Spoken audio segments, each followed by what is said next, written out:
آپ نے ایاس کا نام سنا ہے؟ یہ معتمد خاص تھا محمود غزنوی کا.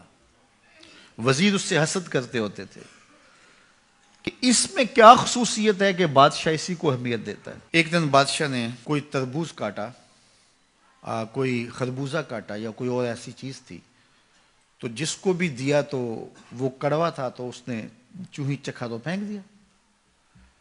اور پھر بلایا یاس کو اور اس کو کاٹ کے اس کی پھانک دی، تو ایسے لطف سے کھانے لگا کہ جیسے اس سے لذیذ کبھی پھل زندگی میں دیکھا نہ ہو. تو سارے اندر ہنس رہے تھے، ایک دوسرے کو آنکھوں سے اشارہ کر رہے تھے، یہ دیکھو بے وقوف. تو بادشاہ رک گیا اور کہا کہ ایاس، یہ جو فروٹ تم نے کھایا ہے یہ میٹھا تھا یا کڑوا؟ کہا بادشاہ سلامت کڑوا. تو کہا پھر اتنے ذوق سے کیوں کھایا؟ کہا کہ اس ہاتھ سے میں نے میٹھی نعمتیں کھائی ہیں، آج کڑوی ملی ہے تو تھوک دوں؟ کہا ایسا نہیں ہو سکتا. تو میاں کڑوا ہو تو وہ بھی قبول کیا جائے، نفس پہ شاک ہو. کڑوی وہ چیز ہوتی ہے جو نفس پہ شاک ہوتی ہے، نفس کرنا نہیں چاہتا، لیکن اس کے باوجود تمہارا دل کہے نہیں یہ مالک کی طرف سے ہے.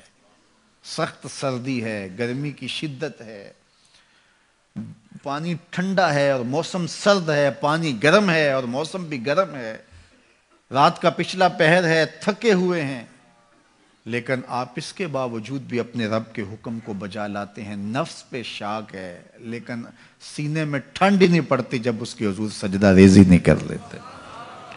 تو اس کے حکموں کو بجا لانا اور اپنے نفس کو پیچھے کر دینا اور اپنی خواہشات کے گلے پہ چھری پھیر دینا اور مالک کی رضا میں اپنے آپ کو گم کر دینا، یہی زندگی ہے اور یہی بندگی ہے.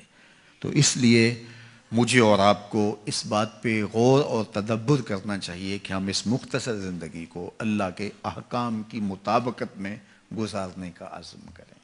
وہ بات چھوٹی سے چھوٹی ہو یا وہ بات بڑی سے بڑی ہو، وہ احکام ہماری زندگی کے اندر نافذ العمل ہو. میں پھر وہ بات کہوں گا جو بار بار کہتا ہوں کہ میرے بزرگ ہم سے کہا کرتے تھے، یہ نہ ہو کہ لوگ تمہیں پوچھیں تم کون ہوتے ہو اور تمہیں بتانا پڑے کہ ہم مسلمان ہوتے ہیں. فرمایا کرتے تھے صاحب، نہ کسی کو پوچھنا پڑے نہ تمہیں بتانا پڑے، تمہاری وضاحت، تمہارا طرز زندگی، تمہارا انداز معاشرت ایسا خوبصورت ہو، تم دور سے آ رہے ہو لوگ پہچان کے کہیں وہ دیکھو محمد عربی کا غلام آ رہا. تم شکل سے پہچانے جاؤ، تم کردار سے پہچانے جاؤ، تم وعدے سے پہچانے جاؤ. کتاب کا نام ہے بشر القیب فی لقاء الحبیب.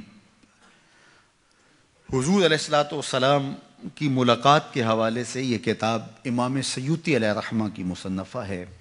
اس میں ایک واقعہ انہوں نے لکھا کہ ایک شخص قبر میں اترا اور نکیرین آئے اور انہوں نے سوال و جواب کا سلسلہ کیا، من ربوں کا، ما دینوں کا.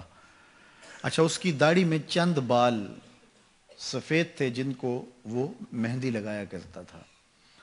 تو جب منکر نے کہا کہ من ربوں کا، تو نکیر نے اس کا ہاتھ پکڑ کے پیچھے کھینچتے ہوئے کہا اس سے سوال پوچھ رہا ہے، تو دیکھ نہیں رہا اس کی داڑھی میں اسلام کا نور چمک رہا ہے؟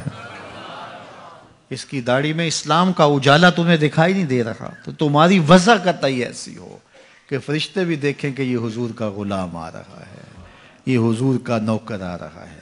نور آنکھوں میں تو چہروں پہ اجالے ہوں گے، مصطفیٰ والوں کے انداز